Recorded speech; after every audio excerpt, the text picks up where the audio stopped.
কোনো গার্জিয়ানকে যদি শুনতে দেখো অথবা তোমার কোনো ফ্রেন্ড যদি বলে শুধুমাত্র ১ মাস অথবা ২ মাস পরে মেডিকেল অ্যাডমিশন টেস্ট অথবা বুয়ের যেকোনো একটা ভালো ভার্সিটিতে চান্স পাইছে, তাহলে তার কথা বিশ্বাস করো না। সে একদমই মিথ্যা কথা বলতেছে। ১-২ মাস পরে আসলে কিছু হয় না। আর প্ল্যানটা ছিল অনেক আগে থেকেই।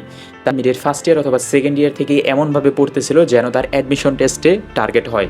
সারা বাংলাদেশে তুমি যেকোনো প্রান্ত থেকে ভিডিওটা দেখো না কেন, তুমি দেখবা যে এমন কিছু টিচার আছে যারা তোমার একাডেমিকের জন্য পড়ায়, বা এমন অনেকে থাকে যারা একাডেমিককে বেশি গ্লোরিফাই করে, যেমন শুধু ফিজিক্স পড়াচ্ছে, শুধু কেমিস্ট্রি পড়াচ্ছে।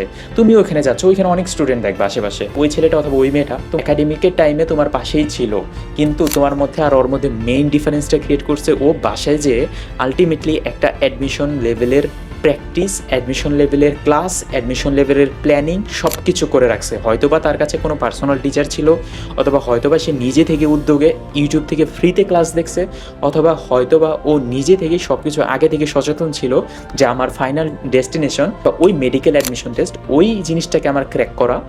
আর তোমার ফাইনাল ডেস্টিনেশন ছিল শুধুমাত্র আমি এই কোচিংটা পার করে যাই, এইচএসসি পরীক্ষাটা দিই।